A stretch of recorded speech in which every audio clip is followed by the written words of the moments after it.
Hello friends, welcome to my YouTube channel. Thanks for watching this video. Friends, आज हम chapter शुरू करेंगे understanding quadrilaterals और ये इसका इंट्रोडक्शन वीडियो है। फ्रेंड्स, इस वीडियो को आप पूरा एंड तक देखिए। जो जो कॉन्सेप्ट इस पूरे चैप्टर के अंदर यूज़ हो रखे हैं वो सभी आपको इस वीडियो के हेल्प से पूरे के पूरे समझ में आ जाएंगे और फिर एक्सरसाइजेज आपके लिए बहुत ईजी होने वाली है। तो देखिए, सबसे पहले तो इसके अंदर एक वर्ड हमारा आता है पॉलीगन। पॉलीगन हम लोग किसको बोलते हैं? A simple closed curve made up of only line segment is called a polygon. देखिए, इसके अंदर एक वर्ड यूज हुआ है कर्व। कर्व क्या होता है? कर्व हम बोलते हैं किसी भी तरह के एक शेप को। ये एक कर्व है। मान लीजिए ये एक टेढ़ी मेढ़ी लाइन है, ये भी एक कर्व है। लेकिन कर्व दो तरह के होते हैं। एक होता है क्लोज्ड कर्व, यानी कि जो एक लाइन कहीं से बननी शुरू हुई और कहीं पर आकर के आपस में मिल गई, तो ये जो अंदर का एरिया है ये हमारा एक क्लोज्ड कर्व है। और एक ये लाइन है, ये चल तो रही है लेकिन ये कहीं पर मिल नहीं रही आपस में, तो ये हो जाता है हमारा ओपन कर्व। तो पॉलीगन की डेफिनेशन हमने पूछी, अ सिंपल क्लोज्ड कर्व, ऐसा closed curve made up of only line segment is called a polygon. केवल लाइन सेगमेंट्स से बना हुआ हो। लाइन सेगमेंट्स हमारी क्या होते हैं? लाइन के टुकड़े। तो ये केवल लाइन से बना हुआ एक क्लोज्ड कर्व जो होगा उसी को हम पॉलीगन बोल पाएंगे। सबसे पहली बात तो ये कि ये क्लोज कर्व होना चाहिए, और दूसरा ये लाइन सेगमेंट से मिलकर बना होना चाहिए। ऐसा ना हो कि ये किन्हीं कर्व वर्व से और ये कर्वी लाइंस हो, ऐसा नहीं, स्ट्रेट लाइंस। उसके बाद टाइप्स ऑफ पॉलीगन्स। पॉलीगन्स हमारे होते कितनी तरह के हैं? देखिए फ्रेंड, कोई भी ऐसा क्लोज्ड कर्व जो लाइन सेगमेंट से मिल करके बना हो और जिसके अंदर दो से ज़्यादा लाइन सेगमेंट्स यूज हो रखी हो, तो ऐसे को फिगर को हम पॉलीगन बोलते हैं। फॉर एग्जांपल, एक फिगर है हमारा ये, जिसके अंदर एक लाइन सेगमेंट ये है, एक ये है और एक ये है। सबसे पहली क्वालिफिकेशन तो पॉलीगन की ये होती है कि ये लाइन सेगमेंट से मिलकर बना होना चाहिए। दूसरा, ये एक क्लोज्ड कर्व होना चाहिए, क्लोज्ड फिगर होना चाहिए। उसके बाद देखिए, तो ये हमारा एक पॉलीगन हो गया है क्योंकि इसके अंदर दो लाइन सेगमेंट से ज़्यादा है। क्योंकि देखो, अगर दो लाइन सेगमेंट से ज़्यादा नहीं होंगे, केवल दो ही लाइनें अगर हुई तो वो क्लोज तो हो ही नहीं पाएगा। इसीलिए कम से कम तीन लाइन सेगमेंट्स होना जरूरी है। तो ऐसा पॉलीगन जो तीन लाइन सेगमेंट से मिलकर बना हो उसको हम लोग बोल देते हैं ट्रायंगल। होता ये भी पॉलीगन ही है। और ऐसा पॉलीगन जो चार लाइन सेगमेंट से मिलकर बना हो उसको हम लोग बोल देते हैं क्वाड्रिलेटरल। ये पूरा चैप्टर आपके क्वाड्रिलेटरल्स के ऊपर ही बेस्ड है। उसके बाद ऐसा पॉलीगन जो फाइव लाइन सेगमेंट से मिलकर बना हो उसको हम लोग बोल देते हैं पेंटागन। पेंटा का मतलब होता है फाइव, गन का मतलब लाइन सेगमेंट्स। ऐसा क्लोज्ड फिगर जो सिक्स लाइंस सेगमेंट से मिलकर बना हो उसको हम लोग बोल देते हैं हेक्सागन। और ऐसा क्लोज्ड फिगर जो सेवन लाइन सेगमेंट से मिलकर के बना हो उसको हम लोग बोल देते हैं हेप्टागन। और ऐसा पॉलीगन या ऐसा क्लोज्ड फिगर जो 8 लाइन सेगमेंट से मिलकर के बना हो उसको हम लोग बोल देते हैं ऑक्टागन। ऑक्टा का मतलब 8, गन का मतलब लाइन सेगमेंट्स। और वो क्लोज्ड फिगर जो 9 लाइन सेगमेंट से मिलकर बना हो उसको हम लोग बोलते हैं नोनागन। और जो 10 से मिलकर बना होगा उसको हम लोग बोलते हैं डेकागन। तो ये सभी के सभी पॉलीगन्स हैं। ऐसा पॉलीगन जिसकी 3 साइड हो ट्रायंगल, जिसकी 4 हो क्वाड्रिलेटरल, जिसकी 5 हो पेंटागन, जिसकी 6 हो हेक्सागन, 7 वाले को हेप्टागन, 8 वाले को ऑक्टागन, 9 वाले को नोनागन और 10 वाले को डेकागन बोलते हैं। ये इनके हमने नेम्स दे रखे हैं। उसके बाद टॉपिक है इसके अंदर डायगोनल। डायगोनल क्या होता है? A diagonal is a line segment connecting two non consecutive vertices of a polygon. अब देखिए, ये एक पॉलीगन है पी क्यू आर एस। ये चार लाइन सेगमेंट से मिलकर बना है, P Q, Q R, R S और एस पी। अब ये क्लोज्ड कर्व है। तो डायगोनल की डेफिनेशन ये है कि एक ऐसा लाइन सेगमेंट जो non consecutive vertices of a polygon को मिलाता हो। देखिए वर्टिसेस क्या होते हैं? वर्टिसेस बोलते हैं इन कॉर्नर्स को, जहां पर ये लाइन सेगमेंट्स आकर के मिलते हैं, उन कॉर्नर्स को वर्टिसेस बोलते हैं और इन लाइंस को बोलते हैं एजेस। तो ऐसी लाइन जो नॉन कॉन्जिक्यूटिव दो वर्टिसेस को मिलाती हो। नॉन कॉन्जिक्यूटिव का मतलब जैसे मान लो ये पॉइंट है P, इसका कॉन्जिक्यूटिव पॉइंट क्या है? Q, और इसका कॉन्जिक्यूटिव पॉइंट है S। कॉन्जिक्यूटिव होता है साथ में लगने वाला। तो ये Q और S को ना ज्वाइन करके इसके सामने जो एक वर्टिसेस है उसको ज्वाइन करने वाली लाइन को हम लोग डायगोनल बोलते हैं। इसी तरह से S के सामने पड़ता है Q, तो इसके सामने ज्वाइन करने वाली लाइन को हम लोग बोलते हैं डायगोनल। उसके बाद है कॉन्वेक्स एंड कॉनकेव पॉलीगन्स। देखिए ये टॉपिक उतना ज़्यादा इंपॉर्टेंट नहीं है, लेकिन फिर भी आपको पता होना चाहिए। कॉन्वेक्स और कॉनकेव हम साइंस सब्जेक्ट्स के अंदर भी पढ़ते हैं। लेंसेज के केस में कॉन्वेक्स लेंसेज कौन से होते हैं? कॉन्वेक्स लेंसेज ऐसे होते हैं जो बीच में से मोटे होते हैं, बाहर की तरफ उभरे हुए होते हैं। और कॉनकेव होते हैं जो अंदर की तरफ धसे हुए होते हैं, इस तरह से। ये हमने 7th में भी पढ़ा था, हम 8th में भी पढ़ेंगे। तो ऐसे ही पॉलीगन्स में भी होता है। ऐसी पॉलीगन की शेप्स जिनके अंदर ये बाहर कॉर्नर्स निकले हुए हों, ऐसी शेप्स को हम लोग बोल देते हैं कॉन्वेक्स पॉलीगन्स। और ऐसी पॉलीगन्स जिनका कुछ पोर्शन अंदर धसा हुआ हो, जैसे इसके अंदर ये यहाँ पर धसा हुआ है अंदर, तो ऐसे फिगर्स को, ऐसे पॉलीगन्स को हम लोग कॉनकेव पॉलीगन्स बोलते हैं। उसके बाद एक कॉन्सेप्ट इसके अंदर आता है regular polygons and irregular polygons. देखिए फ्रेंड, रेगुलर पॉलीगन्स कौन से होते हैं? A regular polygon is both equi angular and equilateral. ऐसा पॉलीगन जिसके सभी एंगल्स बराबर हों, यानी कि ये 90 डिग्री का है तो ये भी 90 का, ये भी 90 का और ये भी 90 का, सभी एंगल्स बराबर हों। और इक्विलेटरल भी होने चाहिए, यानी कि जो साइड्स हैं उनकी लेंथ भी बराबर होनी चाहिए। तो ऐसा अगर कोई पॉलीगन है तो उसको हम लोग रेगुलर पॉलीगन बोलते हैं। फॉर एग्जाम्पल स्क्वायर की देखिए चारों साइड्स बराबर होती हैं और चारों ही एंगल्स 90 डिग्री के होते हैं, तो ये एक रेगुलर पॉलीगन कहलाएगा। उसके बाद इक्विलेटरल ट्रायंगल होती है। इक्विलेटरल ट्रायंगल के भी देखिए तीनों साइड्स बराबर होती हैं और तीनों एंगल्स भी बराबर होते हैं। ऐसे ही हमारी एक रेक्टेंगल है, ये भी एक रेगुलर पॉलीगन होता है, क्योंकि रेक्टेंगल की प्रॉपर्टी क्या होती है कि उसकी आमने सामने की साइड जो है वो बराबर होती हैं। तो देखिए इसमें भी हम आमने सामने की साइड्स हमने बराबर दिखा रखी हैं और चारों एंगल्स भी जो है वो बराबर दिखा रखे हैं। रेक्टेंगल के चारों एंगल्स कितने डिग्री के होते हैं? 90 डिग्रीज के होते हैं। तो ये हमारे हो गए हैं रेगुलर पॉलीगन्स। और ऐसे पॉलीगन्स जिनके ना तो एंगल्स सिमिलर हों और ना ही साइड्स एक दूसरे से मिलती हों, ऐसे पॉलीगन्स को हम इररेगुलर पॉलीगन्स बोलते हैं। फॉर एग्जांपल मैंने एक पेंटागन बना रखा है, इसके दो एंगल्स तो मैंने 90 के दिखा दिए, लेकिन ये वाला एंगल ज़रूरी नहीं है इसके बराबर हो और इसके बराबर हो। ठीक है, ऐसे ही ये साइड्स भी जो है बराबर हों, ये ज़रूरी नहीं है। अगर बराबर हैं तो फिर रेगुलर पेंटागन कहलाएगा। ठीक है, ऐसे ही कोई भी एक और पॉलीगन है, ये हेक्सागन यहाँ पर दिखा रखा है, इसकी दो साइड्स आपस में बराबर दिखा दी, ये वाली साइड्स आपस में बराबर दिखा दी, लेकिन ये जरूरी नहीं है कि एंगल्स इनके बराबर हों। इसीलिए हम बोलते हैं an irregular polygon is neither equiangular nor equilateral. ना तो इनके एंगल्स बराबर होते हैं और ना ही इनकी साइड्स एक दूसरे के बराबर होती हैं। तो ये था हमारा regular polygon and irregular polygons. देखिए फ्रेंड, उसके बाद आती है हमारा एक property, angle sum property of polygons. ये काफ़ी इंपॉर्टेंट है, इसको आप थोड़ा ध्यान से पढ़िए। देखिए, angle sum property of polygons का मतलब ये है कि इंटरनल एंगल्स जो होते हैं किसी भी पॉलीगन के, मान लीजिए मैंने एक पेंटागन बनाया, पेंटागन की कितनी साइड्स होती हैं? पेंटागन की 5 साइड्स होती हैं। 5 साइड से मिलकर के ये एक क्लोज्ड कर्व होता है, इसी शेप को हम लोग बोलते हैं पेंटागन।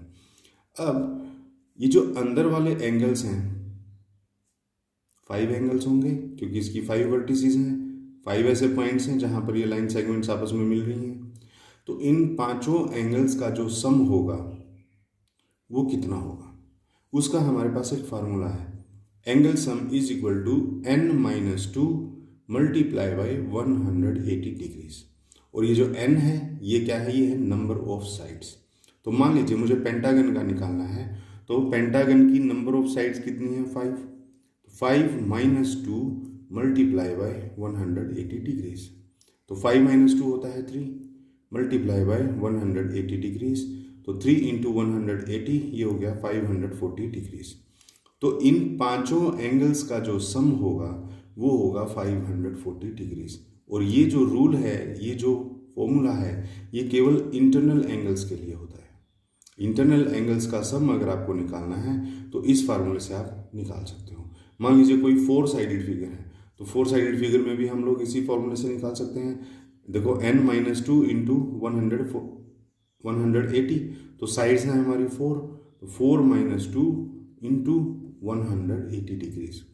तो 4-2 तो 2 हो गया मल्टीप्लाई बाई 180 डिग्रीज। तो 2 इंटू 180 360 डिग्रीज हो गया। तो किसी भी पॉलीगन के आप अंदर वाले एंगल्स का सम इस फार्मूले से निकाल सकते हो। अब ये तो था हमारा इंटरनल एंगल्स। उसके बाद एक्सटर्नल एंगल्स भी आते हैं।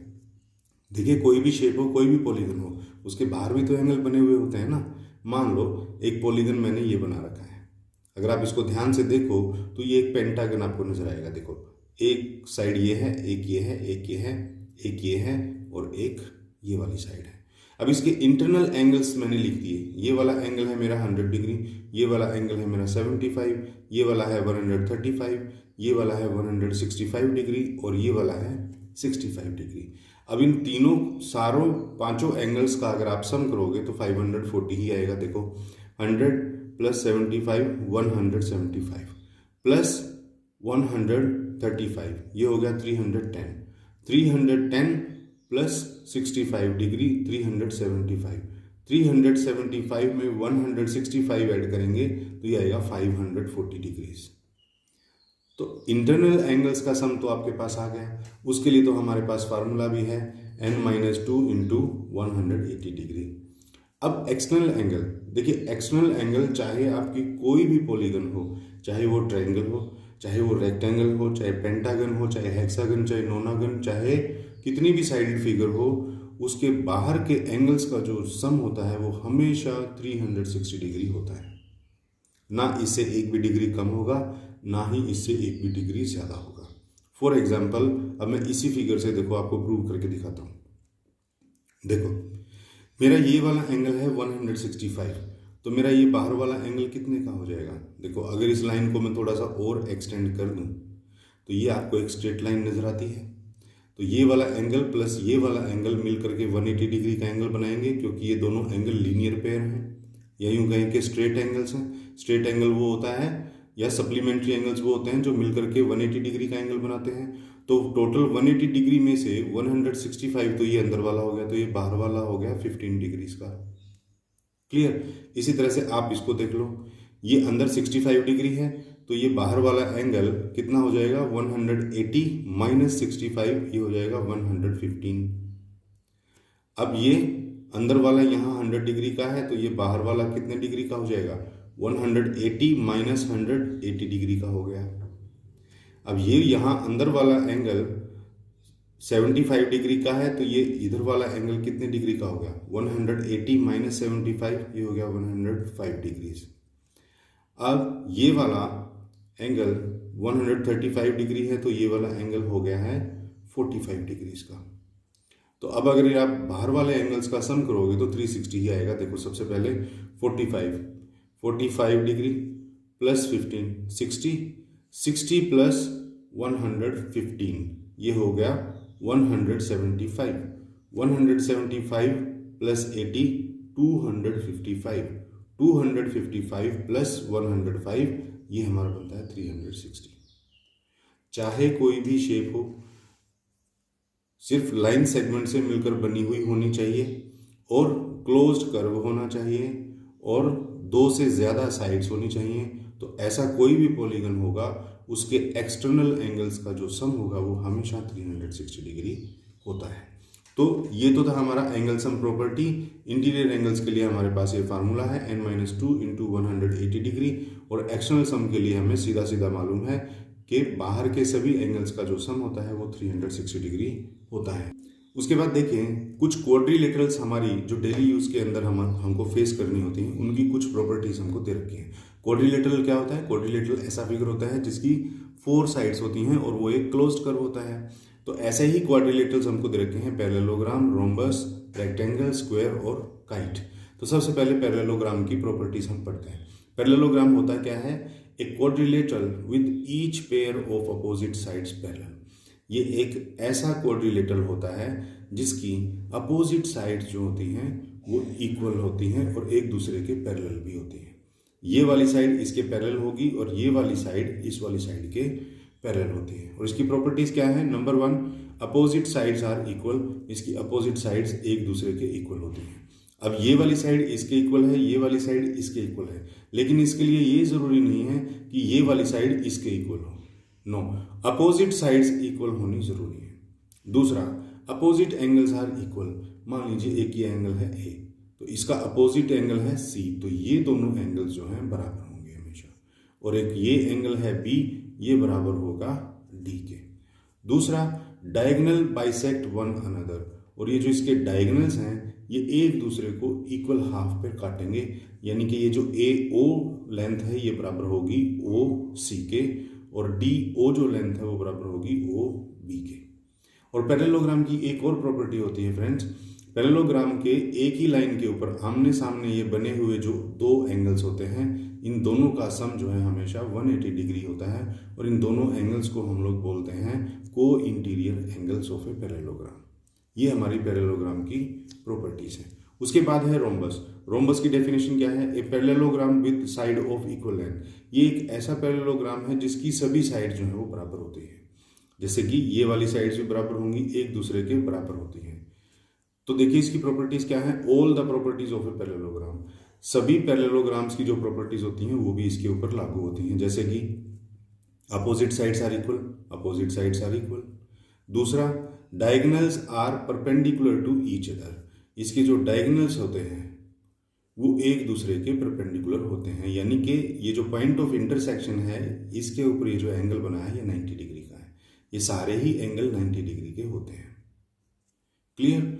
और ये क्या करते हैं? एक दूसरे को आधा आधा भी काटते हैं। उसके बाद हमारा एक फिगर आता है रेक्टेंगल। रेक्टेंगल की तो हमें मालूम ही है, हम बहुत छोटी क्लासेस से पढ़ते आ रहे हैं। इसकी डेफिनेशन है a parallelogram with A right angle. एक ऐसा पैरेललोग्राम जिसके अंदर एक राइट एंगल होता है। देखिए पैरेललोग्राम है तो इनकी अपोजिट साइड्स इक्वल होंगी, ये वाली साइड इसके इक्वल होगी। अब देखिए ये वाला अगर 90 डिग्री का एक एंगल हमने दे रखा है तो इसके अपोजिट वाला भी 90 का ही होगा, क्योंकि जब हमने इसको एक पैरेललोग्राम बोला है तो पैरेललोग्राम के तो अपोजिट एंगल्स बराबर होते हैं। अब ये दोनों अगर 90 के हैं तो ये दोनों भी 90 के ही होंगे। तो कहने का मतलब ये है कि रेक्टेंगल के चारों एंगल्स जो हैं वो बराबर होते हैं, और बराबर का मतलब है अगर इन अंदर वाले सभी एंगल्स का सम 360 डिग्री है तो डिवाइडेड बाय 4 अगर हम करेंगे तो चारों एंगल 90 डिग्री के ही निकलेंगे। तो all the properties of parallelogram, rectangle के ऊपर सभी पैरेललोग्राम की प्रॉपर्टीज लगती हैं, जैसे कि अपोजिट साइड्स इक्वल होती हैं, हर एक एंगल जो है वो इक्वल होगा इनका, और जो डायगोनल्स होते हैं वो एक दूसरे को क्या करते हैं? बाइसेक्ट करते हैं, यानी कि एक दूसरे को आधा आधा काटते हैं। इसमें ये जरूरी नहीं है कि ये जो पॉइंट ऑफ इंटरसेक्शन पे एंगल है वो 90 डिग्री का हो, नो, इसमें ये जरूरी नहीं है। और फिर बोला diagonals are equal. Total diagonals की कंप्लीट लेंथ जो है ये भी इक्वल होती है। तो ये था हमारा रेक्टेंगल। उसके बाद आता है हमारा स्क्वायर। स्क्वायर की प्रॉपर्टीज भी हमें बहुत पहले से पता है। A rectangle with sides of equal length. ये एक ऐसा रेक्टेंगल है या ये ऐसा पैरेललोग्राम भी है जिसकी सभी जो साइड्स होती हैं वो इक्वल लेंथ की होती हैं। ये वाली साइड इसके बराबर, ये इसके बराबर, ये इसके बराबर, सारी साइड्स आपस में एक दूसरे के बराबर होती हैं, और इनके एंगल्स भी जो है वो सारे बराबर होते हैं। तो क्योंकि ये एक 4 साइडेड फिगर है, 4 साइडेड फिगर के इंटरनल एंगल का सम कितना होगा? 360। आप n-2 इंटू 180 करके भी देख लो। n है 4 साइड, -2 इंटू में 180 डिग्रीज, तो 4 - 2 2 इंटू में 180 डिग्रीज, तो ये 360 आ गया। फोर साइडेड फिगर जो भी होता है उसके अंदर के एंगल्स का जो सम होता है वो 360 होता है। और क्योंकि ये सारी साइड्स इक्वल लेंथ की हैं, सारे एंगल्स भी बराबर हैं, तो इसीलिए मैं इसको 4 से डिवाइड कर दूंगा, तो सभी एंगल जो है वो 90 डिग्री के हो जाते हैं। तो स्क्वायर की प्रॉपर्टीज भी ये होते हैं कि all the properties of a parallelogram वाली सारी प्रॉपर्टीज के ऊपर लगेंगी, जैसे कि अपोजिट साइड्स इक्वल होती हैं, अपोजिट एंगल्स भी इक्वल होते हैं, और इसके जो डायगोनल्स होते हैं वो भी एक दूसरे को इक्वल हाफ में काटते हैं, यानी बाइसेक्ट करते हैं, और इसका जो पॉइंट ऑफ इंटरसेक्शन होता है उसके ऊपर भी 90 डिग्री का एंगल बनता है। उसके बाद हमारा एक फिगर आता है काइट। काइट देखिए एक ऐसा फिगर है, एक quadrilateral with exactly 2 pairs of equal consecutive sides. Consecutive sides का मतलब होता है साथ में लगती हुई। तो देखिए एक साइड अगर ए बी है तो ये बराबर होगी ए डी के, ये कॉन्जिक्यूटिव साइड है इसकी, और ये इसकी कॉन्जिक्यूटिव साइड है, और उसके बाद ये जो साइड है इसकी कॉन्जिक्यूटिव साइड है ये वाली, ये इसके बराबर होगी। लेकिन ये लंबे वाली साइड, इस छोटे वाली साइड, ये जो अपोजिट साइड्स हैं ये कभी भी बराबर नहीं होते हैं। तो काइट जो है वो आपने देखी भी होगी, पतंग जब हम उड़ाते हैं तो 2 साइड्स उसकी छोटी होती हैं और नीचे से जो है वो लंबी होती है, तो ये होती है काइट शेप। इसकी प्रॉपर्टी क्या होती है, the diagonals are perpendicular to one another. इसके जो डायगोनल्स होते हैं वो एक दूसरे के परपेंडिकुलर होते हैं, यानी कि ये जो पॉइंट ऑफ इंटरसेक्शन है यहाँ पर 90 डिग्री का एंगल बनता है। दूसरा, one of the diagonals bisect the other, एक डायगोनल दूसरे डायगोनल को बाइसेक्ट करता है, यानी इक्वल हाफ में काटता है। और दूसरा, जो एंगल्स हैं जैसे कि angle B is equal to angle D, ये वाला एंगल बी ये एंगल डी के बराबर होता है, लेकिन एंगल ए जो है वो एंगल सी के बराबर नहीं होता है। ये जो एंगल ए है ये इस एंगल सी के बराबर नहीं होगा। तो कहने का मतलब ये है कि काइट के अंदर only 2 angles are equal, other 2 angles are not equal. ये हमारी होती है काइट की प्रॉपर्टी। तो फ्रेंड, ये हमारे कुछ क्वाड्रिलेटरल्स थे जो हमारे इस पूरे चैप्टर के अंदर यूज होने हैं, उनकी प्रॉपर्टीज हमने अच्छे से डिस्कस कर ली हैं। तो फ्रेंड, ये इस चैप्टर का इंट्रोडक्शन वीडियो था। आई होप आपको अच्छे से समझ में आ गया होगा। तो फ्रेंड, वीडियो अगर अच्छी लगी तो प्लीज़ लाइक कर दीजिए, शेयर कर दीजिए, और चैनल पर अगर आप नए हैं तो प्लीज़ चैनल को सब्सक्राइब कर लीजिए, क्योंकि अपने इस चैनल पर 8th क्लास का complete math question to question में कवर कराने वाला हूँ। तो फ्रेंड, मिलते हैं एक्सरसाइजेज के क्वेश्चंस के लिए नेक्स्ट वीडियो में। तब तक के लिए थैंक्स।